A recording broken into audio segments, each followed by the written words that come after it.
Well, hello, everybody. This is Dr. Ellison back with another empowerment nugget. Today, we're going to talk about the empowerment nugget of the big O, opportunity.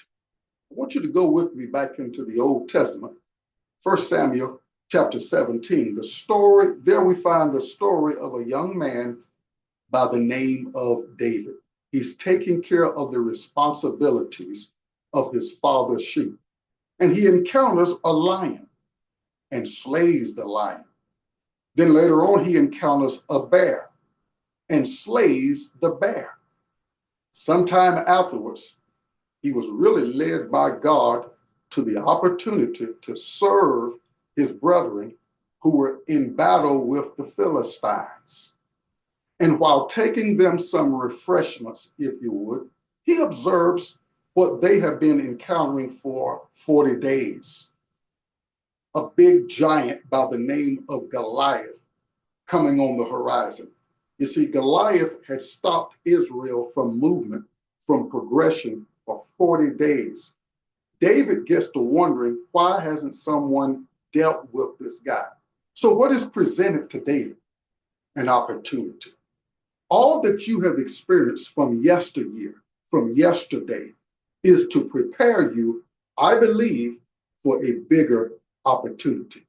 So let's get deeper into what this thing of opportunities are really all about. First, I want to say to you that every year is an opportunity. We're in a new year now. We've got new opportunities. Every month of the year is an opportunity. Every week, every day, every season of 2025 is an opportunity. I believe a bigger opportunity awaits us in 2025. Then your challenges, like David had, they're opportunities for you to display what you've been doing behind closed doors, like David had done. David taking care of the sheep, he was not out there on the stage in front of everybody. Nobody knew what he was doing, except he and no doubt his father and brother and family as well. They knew that he was back there. Your opportunity for something bigger, I really believe, is on the horizon, just like it was for David. Well, how do you say that, Dr. Ellison? Because I know the God that you and I serve. He's a God who wants us to advance. So he will bring us to moments in time, like what he did with David, showing David an opportunity or a challenge to find out, do you want it? Because every opportunity has lessons and valuables that we can all attain. Of course, whoever would slay Goliath would get the king's daughter, wouldn't have to pay taxes, get land, just be blessed. All right? So it is with you and I from God our Father. What are you going to do? How are you going to exercise your gifts, talents, abilities, your purpose in the opportunities that will come before you? So there are challenges that present opportunities. There are also when you meet people. When you meet people, people are opportunities for many reasons: to express your social skills, to connect, to network, and there's a long list of other things, no doubt, that go along with the opportunity of meeting someone new or connecting with someone old. Your positions have opportunities in them. Your position as a husband, your position as a man, your position as a wife, your position as a mother, or whatever position you carry in your church, in your organization, on your job, or whatever, there are opportunities in them. I want to conclude by giving you some quotes. I love quotes. I love the Bible. You know, the Lord says something to me some years ago: son, don't just study the word book, study the world book as well. I own them both. The word book, the word of God, and the world book. So I want to give you some statements that have been made about opportunities over the years. First of all, opportunities, they are all around us. If we seek them, we will find them. And if the door of opportunity is closed, we must knock, knock, and knock until the door opens. Problems are only opportunities in work clothes, is what Henry Kaiser said. Let me say that again. Problems are opportunities in work clothing, meaning we've got to do something with them.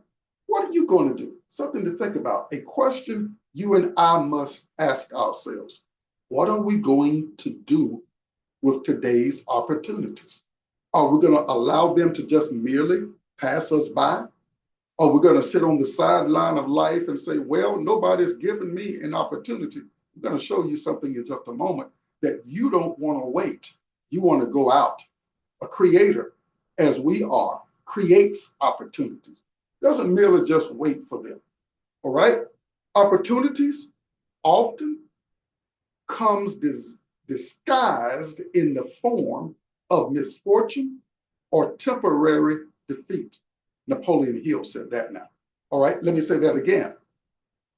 Napoleon Hill said opportunities often come disguised in the form of misfortunes. We've all had them.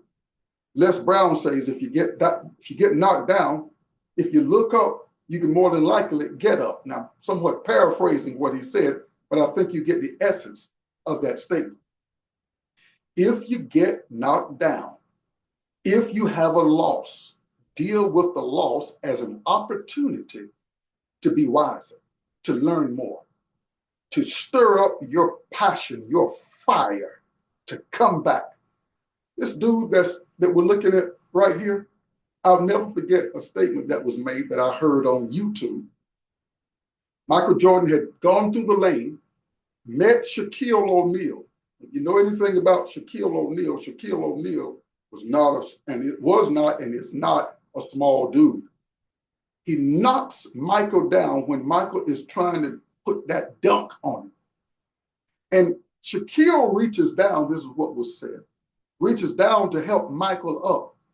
And Michael looked up at Shaquille and said, don't do that, because I'm coming back at you. So look at how Michael took advantage of what happened. He stirred up his passion, his drive, his desire, and told Shaquille, I'm coming back at you. How do you deal with your situations? How do you deal with the knockdowns? How do you deal with the disappointments and the setbacks? Well, maybe you haven't dealt with them as effectively as you could, but we're in a new day. We're in a new year. We're in a new month. We can get better. Let's get better. Let's look at our opportunities, our defeats, our setbacks as opportunities to stir up the fire and the passion and express our greatness. I want to say to you, like Michael said to Shaquille, I'm coming back at you. So what were frustrating times for you last year? Things that didn't work? Tell yourself and tell that thing or that ordeal, I'm coming back at you. But in conclusion, each problem has hidden in it an opportunity so powerful that it literally draws the problem, worthy of being said again. Each problem has hidden in it an opportunity so powerful that it will dwarf the problem. The greatest success stories were created by people who recognized a problem and turned it into an opportunity. Joseph Sugarman, that was his statement. My last two statements. Don't wait for extraordinary opportunities. Siege common occasions and make them great. You can make them great because greatness is in you. Greater is he that is in you than the problems and the ordeals that we face. Don't look for extraordinary, flamboyant opportunities. Take the small stuff, seize them, do something with them, make something out of them. This is what Orson Martin said. In my last statement by Francis Bacon, very powerful statement about opportunity. Here's what he said. A wise man will make more opportunities than he finds. One more time. A wise man or woman will make more opportunities than he finds or she finds. Don't wait for the ships to come in. Go out to meet the ships. God bless you. See you next time. Don't forget to like, share, and to subscribe to my Next Up podcast at youtube.com/the @ podcast. See you next time on our Empowerment Nugget time. God bless.